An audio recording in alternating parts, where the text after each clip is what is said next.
Boa noite. Estamos iniciando esse Univale Esportes deste domingo, dia 8 de maio, dia comemorativo às mamães. E aqui quero estender a todas elas, mesmo no final desse dia maravilhoso, que eu tenho certeza que todos aqueles que têm ainda suas mães fizeram aí a confraternização, confraternização esportiva, fazendo a festa, outros chorando, mesmo confraternizando porque seus times perderam, mas isso faz parte do futebol. Então, um grande beijo a todas as mamães que nos assistem, aquelas que nós temos um carinho muito especial. E é lógico que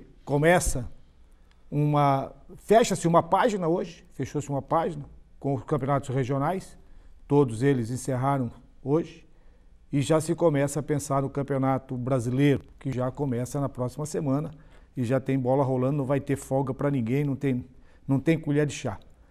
Então, vamos aí agora aos resultados, vamos ver os resultados que aconteceram nos principais campeonatos, Paulista, Carioca, Catarinense e o Gaúcho, e depois então nós vamos fazer aí algumas análises no futebol brasileiro e tocar também nos assuntos que são pertinentes a Itajaí, com relação ao Litoral, com relação ao Marcílio Dias, com relação ao campeonato da segunda divisão, que começa em julho, com relação também ao campeonato da Série C, que começa no mês de junho, no mês que vem, e tem a participação do Itajaí, Esporte Clube Itajaí, se não me engano, Esporte Clube Itajaí.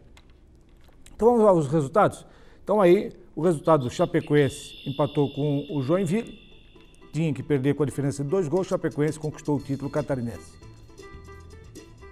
Depois o Internacional não tomou conhecimento do Juventude, meteu 3-0 e levantou o caneco lá com o seu Argel.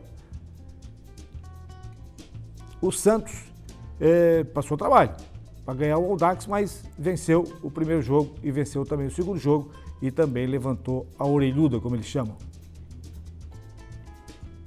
E o Vasco da Gama, Vasco do Kaká feliz da vida, eu também. O Jânio diz agora que eu fui saber que o Jânio também é vascaíno. Agora a mesa aqui está toda em festa, a mesa. Vasco 1, Botafogo 1 e o Vasco foi campeão da Taça Guanabara e também o campeão carioca.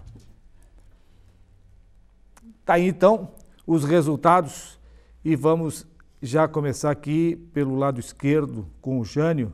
O Jânio vai fazer uma análise a respeito da final do Paulista, que o Paulista ele acompanha bem, o Paulista ele vai, todos os jogos ele assiste, ele já tinha um campeão, e até por antecipação, era um campeão, que ia ter um campeão aí, 1 ou 2 rodadas de antecedência, acabou encontrando o Audax pela frente e acabou ficando fora. Ô Jânio, tirando as brincadeiras de lado, boa noite Jânio, boa noite. Esse resultado aqui do Santos era previsto ou o Audax poderia surpreender como surpreendeu a equipe do Corinthians? Boa noite, Eladio, boa noite, Kaká, boa noite, amigos da Univale. O Audax, na verdade, fez um grande jogo na final. Fez um grande jogo na final hoje. O Santos teve muitas dificuldades, o Audax teve 2 bolas na trave, tá? O Santos jogou lá atrás e saiu no contra-ataque. Parecia que o Santos era o time pequeno e o Audax era o time grande do campeonato. Pela proposta de jogo que o treinador do Santos expôs o seu time, e ele foi muito claro e deu entrevista depois, não, essa foi realmente a nossa proposta, ficamos lá atrás e saímos no contra-ataque. O Audax realmente cresceu muito nas finais do campeonato, eliminou o Corinthians num empate em 2-2, depois no primeiro jogo também fazendo uma grande partida, encarou o Santos, um time de moleques, jovens, que realmente tem muito fôlego para encarar esse time do Audax, que toca muito bem a bola e tem muita qualidade técnica também. Mas pela tradição, pelo peso da camisa, eu acho que o Santos realmente era o favorito para ganhar o campeonato. Claro, tinha que respeitar e respeitou muito esse time do Audax, que lamentavelmente vai ser desmanchado. O Audax mesmo já falou, né? Claro, hoje eles falam, não, vamos tentar segurar os jogadores, mas o Audax não tem nem calendário. E a ideia, inclusive, do Audax é fazer uma parceria com outro time para se manter até o próximo campeonato. Claro, ganhou uma vaga da Série D, mas eu acho que... Copa do Brasil também? Copa do Brasil só para o próximo ano daí, né, Kaká? Então, esse ano, realmente, o Audax foi a grande surpresa. Aliás, todo ano, né, tem uma surpresa no Campeonato Paulista. Até porque o interior faz um investimento muito alto, faz um investimento... a televisão paga muito bem lá em São Paulo. Agora vão dar uma enxugada no próximo campeonato, vai ter menos clubes, mais investimento ainda. E o Audax está de parabéns, o Santos está de parabéns, fez um belíssimo campeonato e, lamentavelmente, o grande favorito injustamente foi eliminado o Corinthians porque tinha a melhor campanha e por um empate acabou sendo eliminado nos pênaltis, que eu acho uma injustiça. Quem tem a melhor campanha deveria jogar pelo empate. O Corinthians não foi finalista, mas foi vice-campeão do Paulistão. Boa noite, Cacá. Boa noite, Ládio. Boa noite, Jânio. Só explicando isso aí pelos pontos em termos de resultado, de empate e de vitória na fase do mata-mata. O Corinthians foi o segundo time que mais pontuou durante todo o Paulistão, só perdeu para o Santos, que foi o campeão. Queria dar boa noite só para minha mãe, flamenguista, secadora. Manda um beijinho para ela. Beijo, mãe. Bicampeão. E o pai não vai? Um abraço? O pai vascaíno, um grande abraço aí, que me ensinou a torcer pro Vasco.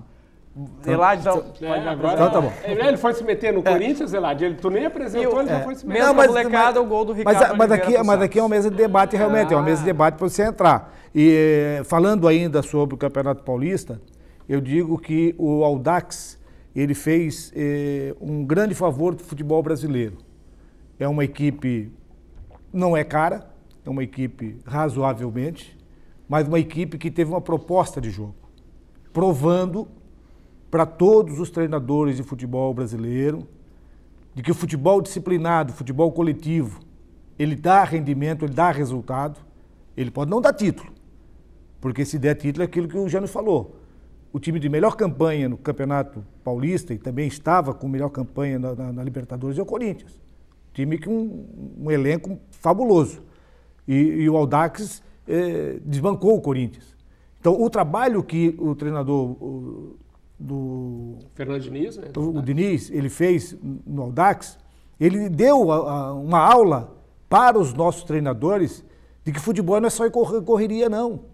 Futebol é toque de bola, você segurar a bola, você se apresentar, você dar a opção do seu companheiro, jogar dentro de uma coletividade. Era uma equipe que se preenchia. Você notava que o Audax, depois que começou a badalação do Audax, eu vou dar uma olhadinha nesse time jogar. E eu fui realmente olhar e o Audax, ele dava uma impressão de que ele preenchia os espaços dentro de campo, mesmo vendo pela televisão. Então você olhando pela televisão, você via uma equipe compacta, uma equipe que sabia o que queria e o que fazer. Não tinha pressa para chegar. O goleiro, habilidoso também, mas atrevido. Às vezes esse tipo de atrevimento pode levar a prejuízo. Ele teve num jogo aí que ele foi tentar um drible lá, perdeu a bola e tomou o gol. Então, esse tipo de atrevimento não cabe. Agora, o consciente, sim. Então, por isso eu digo, o Audax deu uma bela parcela de colaboração para o futebol brasileiro enxergar o que é o futebol. O Corinthians está jogando bem, o Vasco tem a sua proposta de jogo, não é tão quanto o Audax, mas tem uma proposta de jogo. E o que vocês acham? O Audax vai fazer com que os nossos treinadores vão repensar ou vão eles, isso aí é coisa que aconteceu e não vai acontecer mais? Não, eu acho que o Audax vai ceder um grande treinador. Vocês não se surpreendam se o Fernando Diniz não amanhecer lá no Cruzeiro, tá? Lá em Minas, porque o Cruzeiro vai começar o campeonato essa semana. E eles ficaram quietinhos, não falaram mais em treinador. Jânio. Então há uma suspeita que ele pode estar indo para lá ou o treinador do Botafogo. Exatamente. O que a gente tem de informação é que o Ricardo Gomes amanhã tem uma conversa com o presidente do Botafogo sobre a proposta que o Cruzeiro ofereceu ao Ricardo Gomes, treinador do Botafogo. Então amanhã deve se decidir a respeito do futuro do Ricardo Gomes, que eu acho que pode estar muito perto da Raposa, hein? O Ricardo Gomes do Botafogo não tem um grande elenco, a realidade do Botafogo é permanecer na primeira divisão, por mais que a camisa seja pesada, o Botafogo não tem dinheiro e tem um time modesto, que mesmo assim chegou a muitas finais seguidas, as últimas finais do Campeonato Carioca, então eu acho que o Ricardo Gomes, pela proposta financeira do Cruzeiro e a ideia de reformar o bicampeão brasileiro Cruzeiro, pode tentar convencer o Ricardo Gomes a pousar em BH. A informação que eu tive também é que o Fernando Diniz também estava em conversação deve ser o plano B, né? O plano A deve ser realmente o Ricardo, que eu acho meio temeroso. O plano A era o Jorginho. O plano A era o Jorginho, o Ricardo já era o plano plano A. B. o Jorginho. Esse já acabou. Mas o plano A era o Jorginho. Eles assediaram o suficiente. Mas comenta-se também Adilson Batista, Celso Rode. Então, o Cruzeiro tá tirando para todos os lados. E os melhores treinadores hoje estão empregados, essa é a realidade, estão empregados. Eu acho assim, levar o Ricardo Gomes eu acho meio temeroso, tá? Eu, sinceramente, depois que ele teve esse problema de saúde... Mas ele fez um grande trabalho no Botafogo com um elenco modesto. O Botafogo, na minha opinião, é inferior aos 3 grandes do Rio. Ah, sim. O elenco do Botafogo era o mais fraco dos grandes e mesmo assim chegou à final. Mais uma vez o Botafogo surpreendendo. Então, e o Botafogo vai brigar para não cair. Se o Cruzeiro oferecer uma proposta interessante para o Ricardo Gomes com elenco e proposta de contratações, o Ricardo pode sair sim do Botafogo. Mas só não fugindo da pergunta do Eladio, eu acho sim que o Fernando Diniz fez muitos treinadores no Brasil repensar seus conceitos. Não só o treinador, o jogador também. Porque o jogador tem que saber que existe um orientador, existe um professor, existe um treinador, o que queira chamar o cidadão, que está ali para preparar o grupo para uma contenda, um jogo. E aí, o jogador também tem que ser participativo disso, porque os nossos jogadores, eles não têm aplicação tática, eles são indisciplinados taticamente. E mais que você diga, eu quero que o meu time, quando estiver com a bola, eu quero que o meu time saia para o jogo, mas ele não sai para o jogo, ou sai muito lento demais, não tem uma proposta definitiva, esse é o detalhe.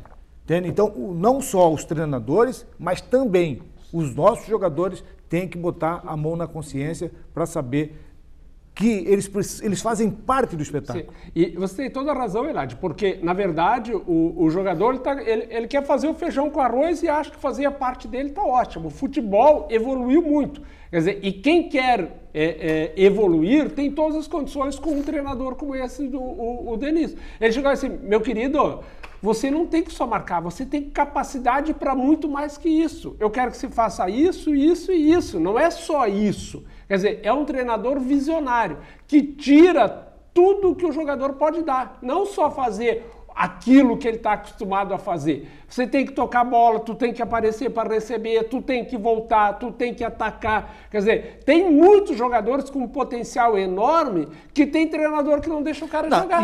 Próprio na seleção brasileira. E eu tenho certeza que o Diniz, ele não usa uma frase que é usada por 99% do treinador. Vou jogar contra o Neymar ou contra o Messi. Ele pega um jogador dele seguinte, eu não quero que o Messi jogue. Ele está tirando do jogador dele a qualidade dele. Ele está tirando do jogador. É lógico que ele vai ficar preocupado com o Messi, com o Neymar, com o Maradona, com o Pelé, vai ficar assim. Mas ele não pode, já lá no vestiário, trazer o cara com uma preocupação. O cara não vai jogar, porque ele tem uma ordem para não deixar o outro jogar. Então, quebrou toda a cadeia do trabalho coletivo. Que na verdade é o setor que não pode deixar o cara jogar. Exatamente. Não é um específico. Exatamente. Né? É a forma de você jogar, diminuir o espaço, diminuir a saída de bola, deixar o adversário sem grandes opções. Essa é a função. Mas nós já estouramos o primeiro bloco, nós vamos ao primeiro intervalo e em seguidinha nós já viemos para falar do Campeonato Carioca com a análise do Kaká a respeito da vitória do Vasco. Empate. Vitória? Não é conquista, não é vitória? Vascaí. Não, conquista não é vitória? No agregado, no agregado é vitória. Conquista do título. A conquista, então, não é vitória. A conquista do Vasco da Gama ao empatar com a equipe do Botafogo no Rio de Janeiro. Voltamos em seguidinha.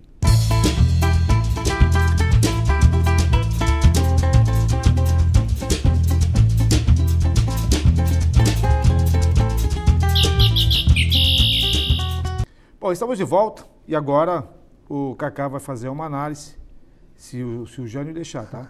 Leandrinho. O Kaká vai fazer uma análise aqui do empate do Vasco da Gama com o Botafogo e que deu, consequentemente, o título ao Vasco da Gama. Esse jogo foi um jogo difícil ou foi um jogo que estava dentro dos prognósticos? Eladio, o Botafogo foi o adversário mais difícil que o Vasco enfrentou em toda a sua trajetória do Campeonato Carioca. O Botafogo foi sempre aquela pedrinha no sapato. O Vasco vencia, mas jogo amarrado o tempo todo. O Luan, que é o zagueiro do Vasco, tanto criticado pelo senhor Jânio Flávio de Oliveira, o jovem Luan, que foi pretendido do Corinthians, acabou tendo que sair lesionado, e o Rafael Vaz, no segundo tempo, entrou, cometeu uma falha, né, no cruzamento do Botafogo. O Leandrinho sozinho meteu a cabeça, fez o primeiro gol do Botafogo. Segundo tempo, primeiro tempo muito amarrado, o Botafogo melhor, o Vasco só nos contra-ataques, e aí no segundo tempo, mantendo esse padrão de jogo, essa história do jogo, o Botafogo abriu 1-0. O poder de reação do Vasco foi muito eficiente, partiu para o ataque e conseguiu empatar com um gol de cabeça também do jogador Rafael Vaz, que acabou se redimindo. Foi o vilão e herói também do jogo, 2 gols de cabeça. E no primeiro jogo do 1-0 do Vasco, o gol foi de cabeça também do Jorge Henrique. O jogo foi muito difícil, o Botafogo foi muito forte, o time do Botafogo muito encaixadinho, méritos do treinador Ricardo Gomes, que na minha opinião é um dos melhores do Campeonato Carioca, junto com o Jorginho, e o Vasco acabou sendo melhor e conseguiu o resultado. Não foi melhor, foi mais eficiente, porque o Botafogo teve um volume de jogo melhor durante todos os 180 minutos desta final do Campeonato Carioca. O detalhe, no Maracanã, 60 mil pessoas. Eu havia comentado sexta-feira que teria 60 mil fácil de público, e teve 60 mil. E na Vila Belmiro do Campeonato Paulista, apenas 16 mil no Alçapão. O Santos, que bateu o pé para jogar na Vila Belmiro, foi campeão, mas aí um público e uma renda muito baixa. O Vasco, bicampeão carioca, de maneira consecutiva, conseguiu ser campeão invicto, é o 24º título carioca do Vasco, dessa vez de maneira invicta, é o maior campeão do Rio de Janeiro, invicto com 6 conquistas. Não só o Internacional, o Vasco também foi hexa neste final de semana. Jânio Flávio. Eu vi um pouquinho diferente esse jogo do Vasco, até porque eu não vi com o coração, eu vi só com a razão, né?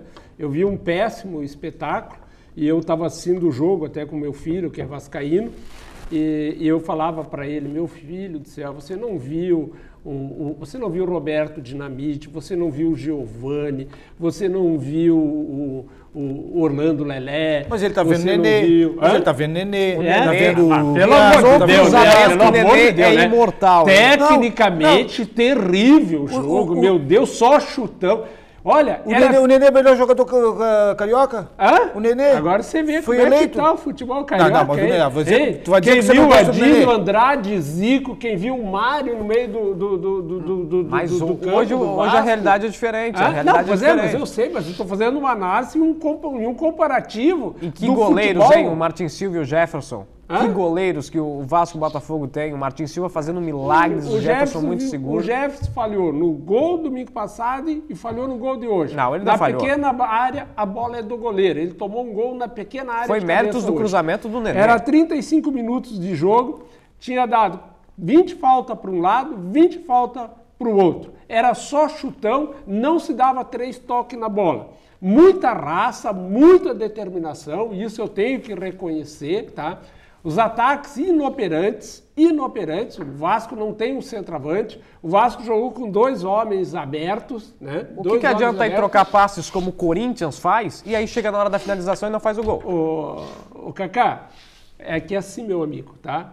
Não vai querer comparar o Corinthians com o Botafogo. Longe disso, pelo amor de Deus, né? Bi eliminado, né? Esse ano, não tem o que comparar. Então, assim, para o nível do futebol carioca, foi uma boa decisão para quem torce para os 2 times. Agora, para quem assistiu, realmente foi muito triste ver onde chegou o futebol carioca, o nível que está o futebol carioca. E digo mais, com todo respeito aos botafoguenses, esse time do Botafogo está fadado a ir para a 2ª divisão. E o time do Vasco está fadado a voltar para a 1ª divisão. Só que o Jorginho deu entrevista pedindo reforços, porque talvez até para a Série B seja o time ideal para subir. Só que o Vasco tem outro pensamento, que é a Copa do Brasil. 40 jogos com 50% do time acima de 30 anos, claro que ele precisa. Só que ninguém vai aguentar. Ô, Eladio, você é formado em educação física, você vai me dizer que a metade do time do Vasco tem acima de 30 anos, eles vão aguentar 40 jogos. Só que o Vasco nesse Campeonato Carioca só teve uma lesão que foi do Riascos. Aguenta. O que você precisa, você como treinador,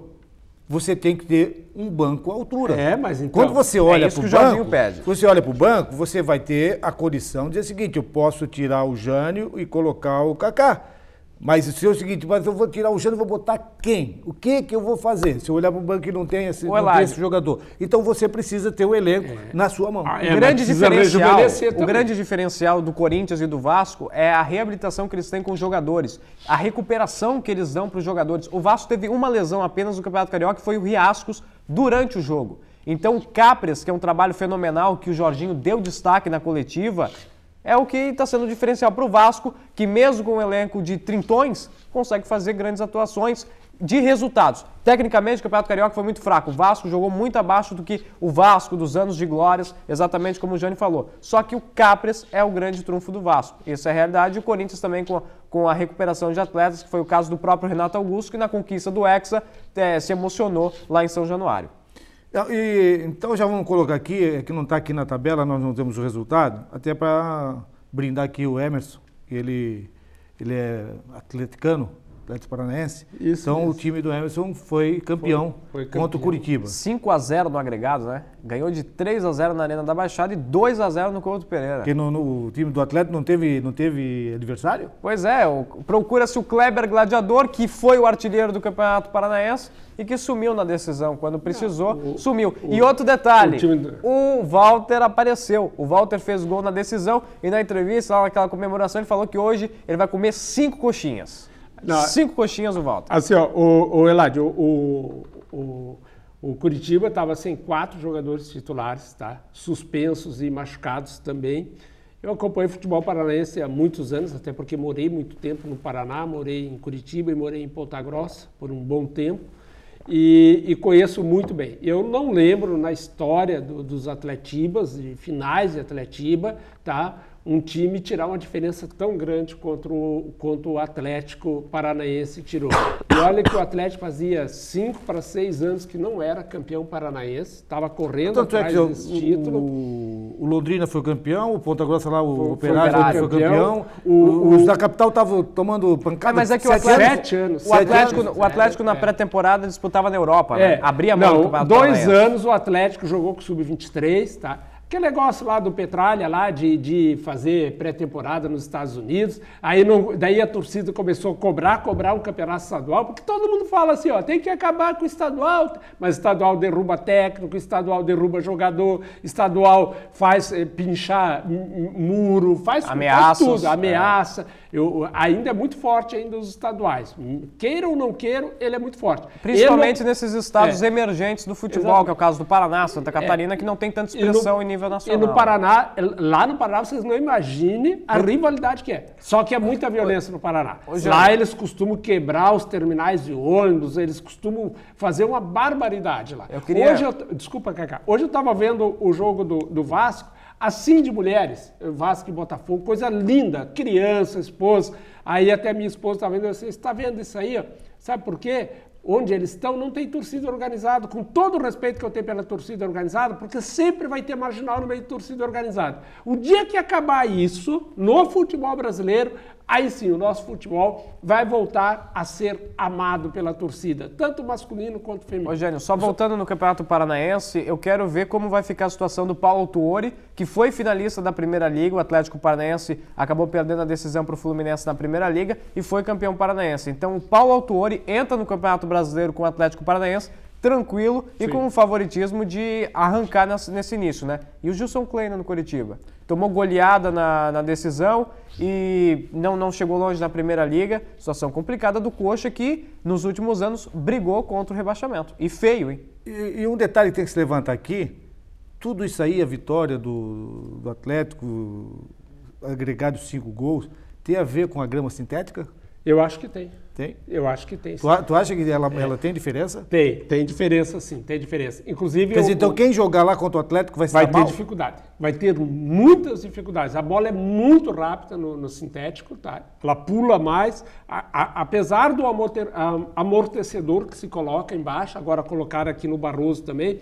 Eu tive essa semana, na terça-feira, uma entrevista lá na Rádio Univale com o Paulo que é o parceiro do Barroso no futebol, que fez uma parceria com o Curitiba, E eu fiz essa pergunta para ele, se seria um ponto positivo para o Barroso estar treinando e jogar numa grama sintética, se levaria vantagem sobre os outros clubes. Ele afirmou sim, tranquilamente, é um campo diferente, tá? Porque a gente vai se adaptar fácil, o Barroso, o Atlético se adapta fácil. Agora o clube que vai jogar uma vez só ali vai ter muita dificuldade, pode ter certeza disso. E o Curitiba sentiu isso. Hoje o que aconteceu? Curitiba foi obrigado a ir para cima do Atlético, não tinha jeito, tomou 2 gols em 2 contra-ataques. Na verdade, quando você chega na final, que são 2 jogos, o primeiro jogo é fundamental. Sim, perfeito. O primeiro jogo ele dá uma diretriz do que pode acontecer no segundo. Então, se você for bem numa goleada, ou você fazer gol, como foi o caso da Chapecoense, faz um gol, você vai com mais tranquilidade ainda. No Carioca, a vantagem de um gol não dava tanta vantagem, porque se fizesse o mesmo resultado, pelo ia para o pênalti. Pelo regulamento que foi feito. Ia para o pênalti, ia para o pênalti. Então, no primeiro jogo, ele é fundamental. Por isso que dizia, tem que fazer gol. E eu sou favorável. Gol fora de casa ter peso na decisão. Eladio, eu quero só voltar um pouquinho atrás, no Corinthians, quando foi jogar lá em Montevidéu. O Corinthians está jogando de aí? novo? Não. O Corinthians está jogando ainda? Não, só é uma analogia do que você está falando. Então tá. O Corinthians foi lá jogar em Montevidéu, jogou lá atrás, não quis atacar. Teve um lance aos 48 minutos, uma falta na intermediária. Eu falei, agora vai todo mundo para a área e o Corinthians vai fazer o gol. Daí todo mundo olhou para o Tite e falou, o que fizemos? Vamos? O Tite falou, não, toca.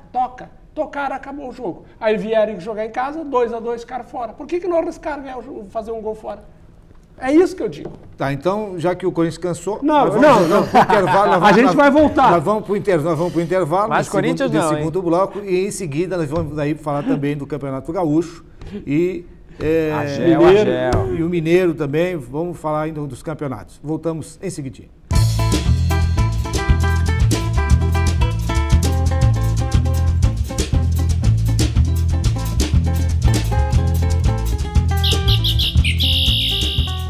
Estamos de volta e agora vamos entrar no Campeonato Gaúcho. Jânio, já terminou o Corinthians? O Corinthians, ou tem não, ainda alguns detalhezinhos para colocar no Corinthians aí? Aquele juiz argentino é um safado, viu, rapaz? Meu amigo Tony, que me perdoa, eu mandei uma mensagem para ele. Os caras pararam 10 minutos o jogo, ele deu 5 minutos, aí deu pênalti pro Corinthians. O jogo ficou parado 1 minuto e meio, ele acabou faltando 10 segundos ainda para acabar o jogo. Acabou, só ano que vem agora. Acabou? Se chegar. Tá. Se chegar. E o campeonato, o Internacional? Sobrou? O Argel falou que ia para pegar o Inter, ia ser campeão e confirmou. Argel campeão. O Argel deu uma coletiva falando que assim, dos 3 títulos que eles disputaram, eles ganharam 2. E foram eliminados na Primeira Liga, nos pênaltis, para o campeão, que foi o Fluminense. Tá certo que o Argel é muito criticado, é muito cobrado, mas ganhou a Recopa Gaúcha e ganhou o Campeonato Gaúcho também. Tá certo que jogou praticamente sozinho o Internacional, né? O Grêmio pipocou, ficou na semifinal, só que foi campeão. 3-0 no Beira-Rio e venceu 1-0 lá na Serra Gaúcha. Então o Internacional começando aí com o pé direito. O Argel é muito torcedor do Inter, ele se identifica muito com o clube do Internacional, que ele foi jogador e tudo. Então o Internacional conquista o seu hexacampeonato de maneira heróica, no Beira-Rio fazendo 3-0, a galera gostou, e vão ver no Campeonato Brasileiro, que é o que vai decidir realmente se o Argel vai continuar no Internacional ou não. Eu acho que o Inter aí pode ser que surpreenda pela raça que o Argel bota nos jogadores, a pilha que o Argel cobra no Internacional. Eu acho engraçado, né? Só porque o Argel só treinou times médios no Brasil, todo mundo acha. Não, o Argel só daquele jeito, é só no empurrão. Não é não, o Argel evoluiu e evoluiu bastante. E 3-0 um resultado que não é de costume do Internacional, do Argel. E ele ganhou, Fux, né? Ele começou a ganhar o campeonato lá na Serra Gaúcha, lá em Caxias, né? Ele ganhou o jogo lá, hoje era obrigação do Internacional ganhar e eu tinha certeza disso. Mas o tão mais importante que o Campeonato Gaúcho é ele começar o Campeonato Brasileiro conquistando um título. Isso dá muita segurança e ninguém vai questionar o Argel. Que o Inter Pelo menos não ele ganha vai começar tempo. o campeonato tranquilo. Você estava falando, putz, a vida. O Gils Clay lá no Curitiba foi eliminado na final, perdeu a final em casa. Como é que fica? Não vai acontecer nada. Mas já entra no Campeonato Pressionado. Brasileiro pressionado. O Argel não importa se era contra o Juventude, ele ganhou o título, tá? E agora o Grêmio ficou muito para trás. Então hoje está inversa a situação lá no Rio Grande do Sul, porque o treinador do Grêmio era o treinador. Aí foi eliminado, levou um banho de bola do Rosário aqui, levou lá, não chegou nem na final do Campeonato Gaúcho, e hoje o Argel inverteu a situação. Então eu acho que a gente tem que começar a valorizar um pouco mais o Argel. A gente sabe que o Argel é brigão. Quando eu dizia assim, o Argel só ganha campeonato, o time dele só ganha empurrado, ele vai só na motivação. Mas não, lá no Internacional ele não está só fazendo isso. Mas, Jânio, ele tem jogador de qualidade e ele tem esquema tático. Uma situação que tem que ser analisada também é a qualidade do futebol brasileiro dentro dos seus regionais. Nós pegamos Santa Catarina, nós tivemos aí, que vamos analisar depois, nós pegamos o Carioca, claro. Pegamos o Paranaense, pegamos o Gaúcho. Então, se você vai analisando esses clubes, esses campeonatos ao longo do tempo, você vai chegar à conclusão de que foi um campeonato que chegou quem tem mais bala na agulha, chegou quem tem mais estrutura, mais futebol. Eu não chego nesse ponto. Nós tivemos aqui o Juventude numa final no Gaúcho. Nós tivemos também no Mineiro o América Mineiro sendo finalista e campeão no Mineiro. Nós tivemos aí o Carioca sem a participação expressiva do Fluminense. Pela primeira vez um time do Série B ganhou o Campeonato Carioca. Do Fluminense e do Flamengo. Então, sem grandes expressões dentro do campeonato. Então, há uma preocupação, sim. Nós estamos aqui analisando hoje aqui os resultados do título, da orelhuda, do prato, sei lá o que você vai levantar para festejar. Aí, então, aqui em Santa Catarina parece que é uma estátua. Vai ser uma estátua. Vai ser pesado. Vai ser... Isso que você está falando nos preocupa muito o Campeonato Brasileiro, tá? Isso, se você assistiu e observou todos os campeonatos, como a gente acompanhou, tá? Nós temos um indício de que teremos um campeonato brasileiro fraco. Até pelo menos a abertura da primeira janela da Europa, tá? A gente ainda vai ter um equilíbrio. E quando vier aí a primeira abertura da Europa, tá? Que vai ser em agosto, setembro já abre uma janela da Europa. Quem aqui ainda está levando o público ao estádio, está fazendo a diferença nos seus times, vão permanecer. E lá de fora, quem vai vir de volta para cá para o Brasil? São jogadores de final de carreira sempre. Nunca se traz alguém que está além dessa preocupação da qualidade do futebol, o Kaká trouxe aqui essa semana uma informação de que a Bandeirante não vai mais fazer o Campeonato Brasileiro, vai fazer um campeonato... Vai terminar a Champions e os estaduais. Aliás, a Band só tem a final da Champions League agora de transmissão e acabou. Não, depois ela vai fazer um campeonato... Aí faz a Eurocopa, vai fazer a Euro no mês de junho. Isso. Então vai fazer a Euro, mas vai fazer também nível as Olimpíadas, nacional tá? Não tem competição. Então, uma emissora que está saindo porque diz que não tem... patrocinador para comprar esse produto, comprar o produto futebol. E fazer a transmissão também, a estrutura, produto futebol, mas o produto futebol sempre foi um belo produto. Sim. Então, as empresas estão olhando o futebol da mesma forma que nós estamos olhando. Porque quando o futebol ele é atraente, a marca do anunciante, ela está estampada lá para milhões. Entendeu? Exatamente. Então, se você não tem mais... aquele ânimo para assistir o jogo, você vai mudar de canal, você está perdendo dinheiro. O Eládio, quer ver só um dado aqui? Florianópolis hoje, por exemplo, tu acredita, fechou 3 equipes de esportes lá em Florianópolis, tá? Fechou a Regional, tá? Fechou a Band, fechou a Guararema, tá? Só ficou 2 emissoras AM cobrindo Florianópolis. Só 2 emissoras AM, tá? Que é a CBN e a Guarujá. Só essas 2 emissoras para cobrir um time de primeira divisão do Campeonato Brasileiro e o Avaí, um time de segunda de Série B do Campeonato Brasileiro. E, Eugênio, completando a sua informação e do Eládio também, Santa Catarina teve uma final do interior. A capital ficou fora. Exatamente. Tivemos o Joinville, que é do norte do estado, e a Chapecoense, que é do oeste. Então tivemos também Não. Santa Catarina na final fora aqui de até- Florianópolis, da capital. E menos mal que o Avaí fez uma boa campanha, por isso que não foi para a segunda divisão, no primeiro turno, ficou em segundo lugar. E o Figueirense jamais chegou ali para brigar pelo título. Exatamente, se não fosse o Joinville, seria o Criciúma, que tem a segunda melhor campanha, né? Que tem a segunda. Você vê, as 3 melhores campanhas são do interior, não é nenhuma. Aliás, o Avaí brigou para não cair, né? O Avaí até no penúltimo jogo contra o Guarani, se ele perde aquele jogo lá, ele tinha caído. A decisão do certeza. Avaí foi contra o Guarani de Palhoça, a Porque decisão do ele Avaí. perdeu para o Internacional. Depois ele foi lá e perdeu para o Internacional de Lages. Se ele perde aquela noite para o Guarani, ele estava na segunda divisão. Ficava junto com O Camboriú. Com o Camboriú. Com o Camboriú. E o Guarani escapava. O Guarani escaparia. E não esquece que no ano passado foi a mesma coisa, tá? Ele brigou até o final com o Marcílio Dias. Ano retrasado também. E ano retrasado também ele foi pro quadrangular da morte. Quando tinha o quadrangular da morte, ele foi pro quadrangular da morte também. E você acha que essas campanhas pífias dos clubes da capital do estado fizeram com que a mídia encolhesse o Também. investimento? Encolheu bastante investimento, porque é o grande público da mídia hoje, era da capital. Obviamente, falando de Joinville, que é a cidade com maior população do estado, mas influenciou muito o futebol da capital ter caído e a mídia ter perdido o interesse, ou aqueles que investem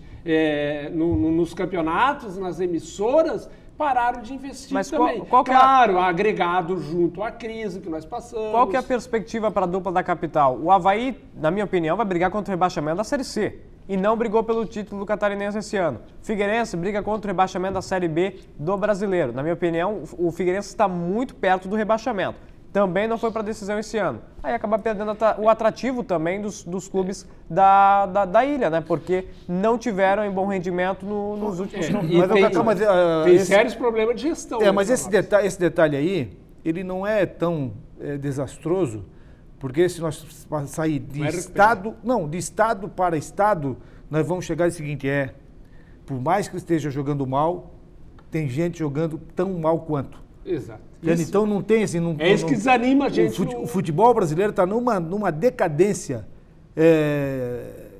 como espetáculo que só vai realmente motivar nessas 2 partidas finais, que são as decisões. Exatamente. Não tem motivação. E cada vez mais o ponto corrido perde a graça. Você, Jane, que é um estudioso no que diz respeito à presença de público nos estádios, você vê o seguinte, nos campeonatos regionais, teve jogos que não pagou nem a despesa. Não, muitos jogos. Santa Catarina não é só que não. Mais fracos. Tô o Rio de Janeiro foi uma vergonha. O Rio de Janeiro teve público na final e nos jogos que foram feitos fora do Rio de Janeiro. O que salvou o bolso dos cariocas. Tá? Exatamente.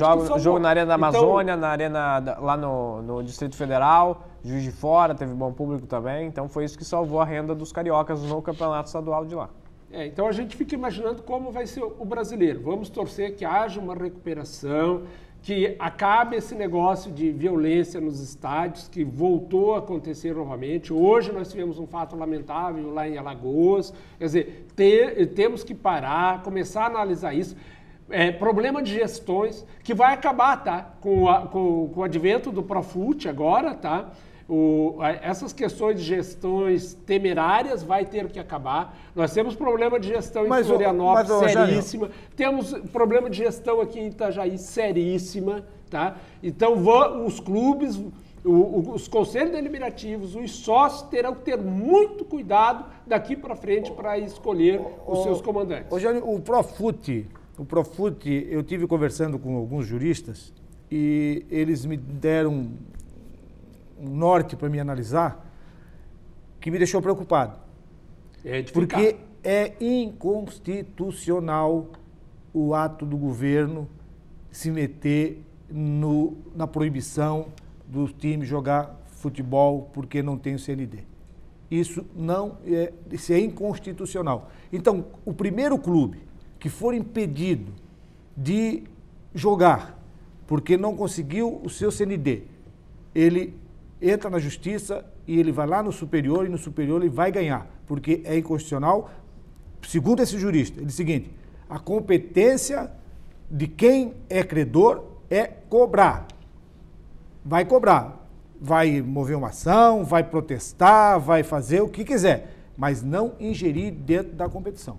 Assim, ó, o Elad, eu também ouvi isso aí e fui procurar outras pessoas. Aí é o seguinte, não é o governo, tá? São as federações que, para você aderir ao Profut, você terá 25 anos para você pagar a sua dívida, certo? Então você está tendo a oportunidade de colocar a tua vida em dia. Não é o governo federal que vai suspender você, é as federações e a confederação, tá? Dentro do estatuto delas, provavelmente vai ter que haver alguma mudança, tá? E dentro também do que rege os regulamentos das confederações, vai estar também a obrigatoriedade de você estar parcelando, pagando suas dívidas ou já quitado suas dívidas, independentemente se for pelo Profut ou for um refis, tá? Um refis direto com os órgãos credores, o qual você deve. A informação que eu tive é o seguinte, porque o Profut só protege, ele só quer o CND do que é governamental. Tá? Okay. Ele não quer saber se tu deve pro fornecedor, se tu deve pro atleta, se tu deve pro treinador, ele não quer saber de nada disso, ele quer saber se tu pode dever para todo mundo, menos pro governo. Então, para você competir, você pode dever para todo mundo, menos para o governo. Você tem que estar resolvido lá com o governo. Por isso que eu tenho as minhas dúvidas com o negócio do Profut. Elad, se você está negativo na praça, se você está no SPC, você não consegue comprar numa loja. Então não adianta, você é obrigado a colocar a tua vida em dia. E os clubes de futebol vão ter que colocar. Não. Como qualquer empresa hoje, tá? Se ela não pagar suas dívidas, não pagar seus impostos, ela estará sujeita a sanções. Não, eu concordo o seguinte, eu acho que você tem que ter um planejamento na sua empresa, que futebol não deixa de ser uma empresa, claro, para você pagar as suas obrigações. Não é para ser caloteiro. Mas eu digo, chegar numa proibição é um negócio meio complicado. Mas nós vamos a mais um intervalo e na sequência voltamos ainda a falar a respeito desse Profut, também analisando o jogo final da Chapecoense contra a equipe do Joinville. Voltamos em seguidinho.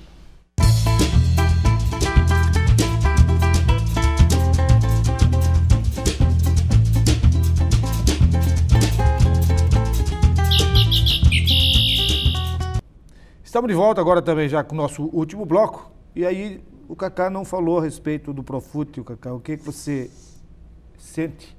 Você acha que o Profut vai vingar? Eu acho que é uma medida salvadora para os clubes, porque, inclusive o Vasco foi o primeiro clube a fechar com o Profut, porque dívida você tem que pagar, você tem que honrar. Então é uma medida do governo federal para tentar ajudar os clubes a pagar suas dívidas. Eu sou favorável. E os clubes têm que honrar também, né? Com certeza. Agora, tem muita gente aí, tá, que eu estou sabendo, não, vamos dar entrada, a gente paga a primeira, a segunda, a gente consegue a CND, consegue o patrocinador e depois esquece. Tem umas coisas, tem umas coisas às vezes que eu fico... Por que o governo não baixa essa norma para todos? Mas é para empresários de futebol. Ô, Eládio, todas as empresas que têm esse problema, vai lá e pega 240 meses, faz um parcelamento de 240 meses, porque os caras não vão pagar mesmo. Eládio, inclusive a gente deu informação na rádio semana passada que perdoaram uma certa quantia da dívida dos clubes da Série A e da Série B do Campeonato Brasileiro. Foi muito beneficiado os clubes cariocas, o Botafogo, o Fluminense, o Flamengo e o Vasco. O Botafogo é o clube que mais deve no Brasil. O Vasco perdeu a terceira posição para o Atlético Mineiro, é o quarto clube que mais deve. O Flamengo é o segundo que mais deve. Então, assim, o governo está tentando ajudar, está tentando criar medidas, leis, para tentar reverter a situação financeira dos clubes, que é muito alta. São milhões de reais que os clubes devem na Série A e na Série B também. Porque nunca ninguém teve responsabilidade. Nunca ninguém foi lá e penhorou os bens do presidente, do diretor, do administrativo, porque o futebol sempre foi levado assim, e está na hora de acabar isso. Eu sou a favor. Tudo bem, não tem que perdoar a dívida. Não é perdoar a dívida, é dado um desconto desde que você cumpra rigorosamente o que está previsto, né? Os 2 primeiros anos você tem um desconto especial para você não se apurar, se adequar e criar realmente uma verba, uma renda especificamente para aquilo ali. Eu sempre digo ali no Marcílio, por exemplo, o Marcílio Dias, eu estou temendo que o Marcílio Dias não consiga entrar no Profut, tá? Porque até agora não se mexeram. O vice-presidente Marcílio, tá tudo pronto. Eu tive falando com o advogado Marcílio Dias, é mentira, não tem nada pronto. Agora que eles vão começar a fazer os levantamentos, falta aí menos de 2 meses para você dar a entrada e ser aprovado e começar a pagar. Pagar com o quê, eu pergunto? Agora, hoje, a dívida do Marcílio Dias, com 18 mil por mês em 25 anos, você consegue pagar. Se você não entrar no Profut e quiser ter o clube aberto, tu vai ter que fazer um refis direto na Receita. Isso vai ser 100 mil reais por mês. Como que o Marcílio Dias vai pagar? Então, tem que tomar muito cuidado. Eu prefiro não disputar a Série B 1 ano ou 2 anos e fazer o Profut, fazer esse refis, que é a única forma que faz com que o Marcílio Dias possa continuar a viver. Caso contrário, e não é só o caso do Marcílio Dias, mas de outros clubes aí também. Mas eu sou favorável que até pare o futebol, faça um time apenas para participar, mas se comprometa nesse momento em entrar no Profut, senão você está fadado a morrer. Se o Marcílio não participar da Série B esse ano, que é uma realidade, não participar da Série B do Catarinense esse ano, ele volta na Série C? Volta na Série C. Série C. Aí como é que vai explicar isso para a torcida, parar o futebol por dois anos, voltar na Série C do ano que vem, em pleno ano do centenário? Porque daqui a alguns anos é centenário. Sim, 3 anos. Mas aí é que tá. Aí você entra, desculpa, Eladio, eu voltar nesse assunto, você entra numa Copa Santa Catarina que não vale absolutamente nada. Bota 30 e poucos garotos dormindo dentro do clube, dando refeição de manhã, de tarde e de noite para não valer nada. Hoje o clube não tem 1 centavo nem para comprar pão. Mas e de quem é a responsabilidade? Mas de quem que é? Jânio, nós vamos entrar nesse assunto, vamos continuar nesse assunto, mas só que eu acredito que feito o Profut, tá?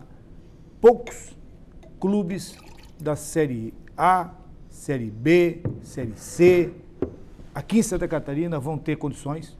Primeiro... De pagar? Primeiro, se não tiver planejamento. Os mandatos dos clubes são de 2, 3, vão chutar 4 anos. 4 anos no máximo. Tá? Vão chutar 4 anos o mandato do presidente.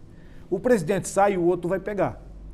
O outro não vai honrar. Não, mas tem a responsabilidade fiscal. Tudo bem, lógico, mas tudo tem que mudar. Não é só aquilo, tem que mudar toda uma estrutura. Então, os outros clubes, o Marcílio Dias hoje ele teria condições de dizer o seguinte: eu tenho X. Pega aquelas lojas imóveis. Eu tenho X receita que eu posso comprometer. Isso pode durar 20 anos que está ali. Vai estar comprometida por 20 anos. E os clubes? Vou pegar Metropolitano, vou pegar Brusque, vou pegar o Hercílio Luz, o Joinville. Não tem renda. A renda deles é renda de patrocínio. Entende? Renda de patrocínio. Então eles vão ter que arrumar um patrocinador exclusivo para pagar a dívida. Eles vão achar esse patrocinador que vai botar lá assim, ó, eu estou pagando a dívida do clube. É difícil. Quem não tem patrimônio, quem não tem uma forma de fazer render, é difícil. Mas é muito complicado esse assunto, isso aí demanda tempo.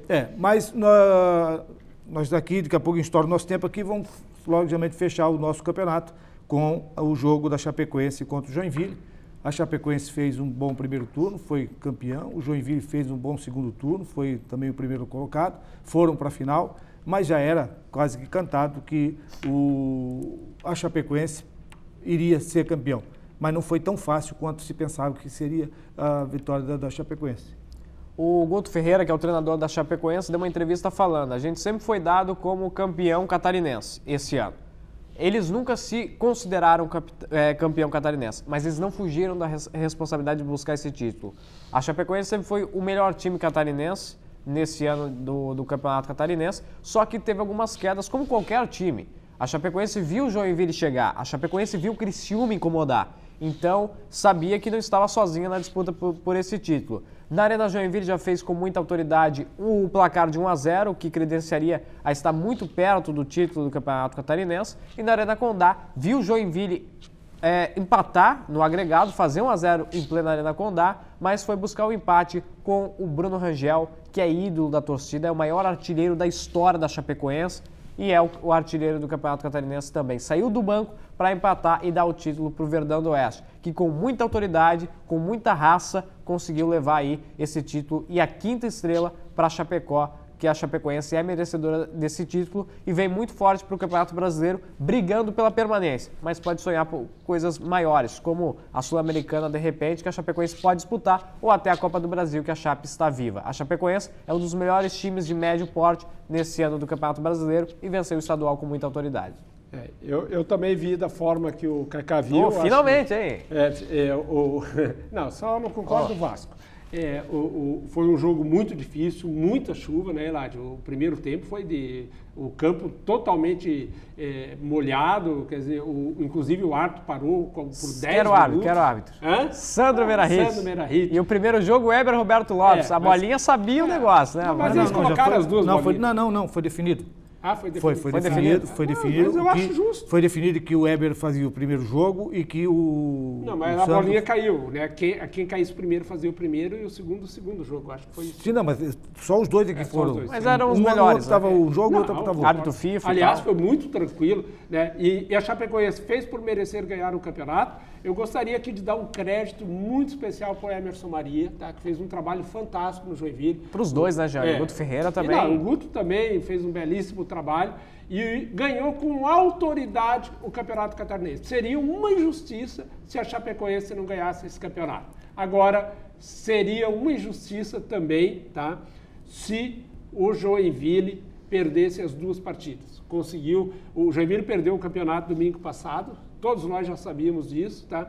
E hoje ele fez também uma boa partida lá em Chapecó, mas tecnicamente o time da Chapecoense é bem superior. Ô, Jânio, eu tenho uma pergunta para o Eladio, porque nos minutos finais a torcida da Chapecoense começou a gritar o nome Nivaldo, que é o goleiro da Chapecoense, que queria completar 300 jogos com o Verdão do Oeste.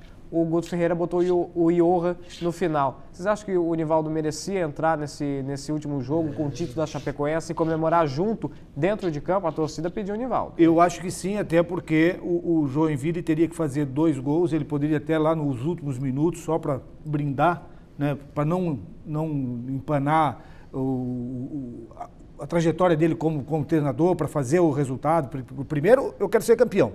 Então, se eu estou jogando, estou fazendo 1-1, o Joinville tem que fazer 2 gols. Falta 1 minuto para terminar o jogo. Eu vou colocar o Nivaldo. Eu também coloco. Eu vou colocar o Nivaldo, ele vai entrar, não vai nem pegar na bola, ele só vai entrar. Ele vai entrar, logo em seguida vai acabar. Mas vai estar na história. Mas vai ficar na história até porque ele é merecedor disso tudo aí. E um detalhe para o Campeonato Brasileiro, os campeões estaduais Santa Cruz ganhou a Copa do Nordeste e o Campeonato Pernambucano. O América Mineiro em Minas Gerais também ganhou em cima do Atlético Mineiro o título do Campeonato Mineiro. Então aí os times médios fazendo bonito. O próprio Atlético Paranaense com o Paulo Autuori abre o olho Figueirense. Eu acho que o Figueira vai brigar contra o rebaixamento e vai ser rebaixado. Nosso tempo já esgotou. Obrigado, Jânio, por mais essa participação aqui. Obrigado ao Kaká também, que abrilhantaram bem aqui o nosso programa, com suas análises abalizadas, onde o nosso telespectador também participa disso. Vai, Corinthians! Desse tipo de bate-papo. E voltamos na segunda-feira e já deixando escalado aqui os dois para o próximo domingo, já para poder analisar a primeira rodada do Campeonato Brasileiro, moçada. Um abraço e até amanhã.